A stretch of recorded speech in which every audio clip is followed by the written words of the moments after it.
Assalamualaikum warahmatullahi wabarakatuh. Perkenalkan, nama saya Naira Rizkita Felinda dengan NIM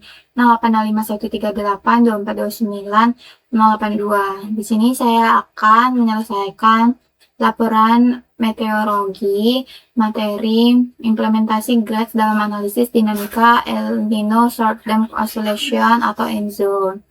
Jadi, di sini sudah terdapat data indeks Nino, curah hujan, dan grafik.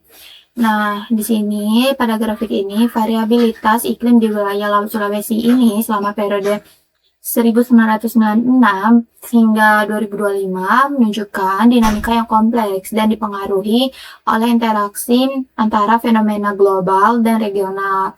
Nah, pada grafik ini dia memperlihatkan fluktuasi indeks ENSO yang berosilasi di sekitar kondisi netral dengan beberapa periode menunjukkan fase El Nino. Nah, atau nilai positif dan La Nina itu nilai negatif. Pada pola ini, dia mencerminkan karakteristik ENSO sebagai fenomena variabilitas iklim antar tahunan dengan siklus berkisar antar 2-7 tahun.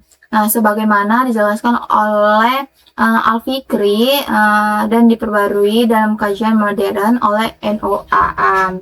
Nah, hubungan antara indeks ENSO dan curah hujan pada grafik ini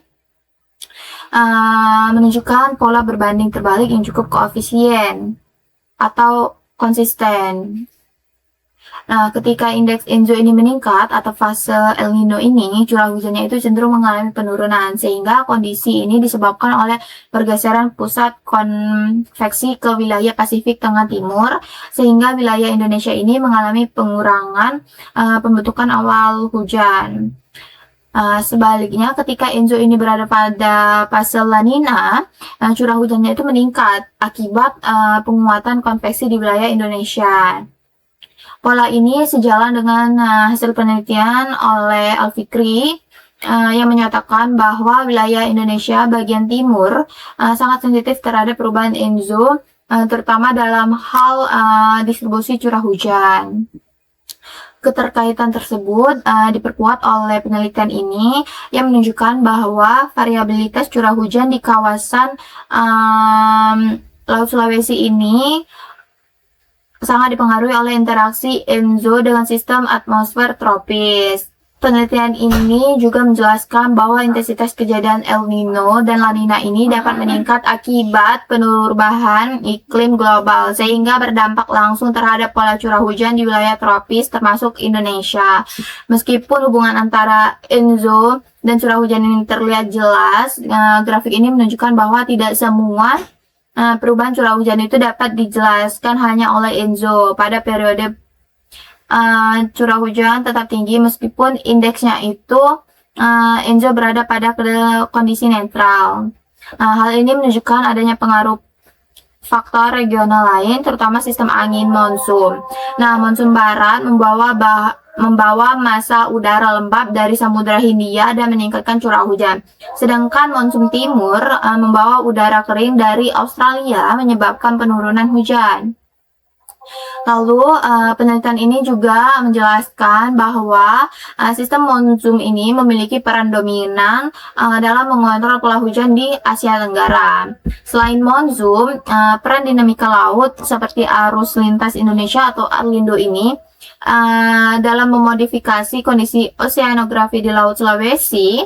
Arlindo ini mengalirkan massa air dari Samudra Pasifik menuju Samudra Hindia melalui perairan Indonesia, yang mempengaruhi distribusi suhu permukaan laut dan stabilitas kolom air.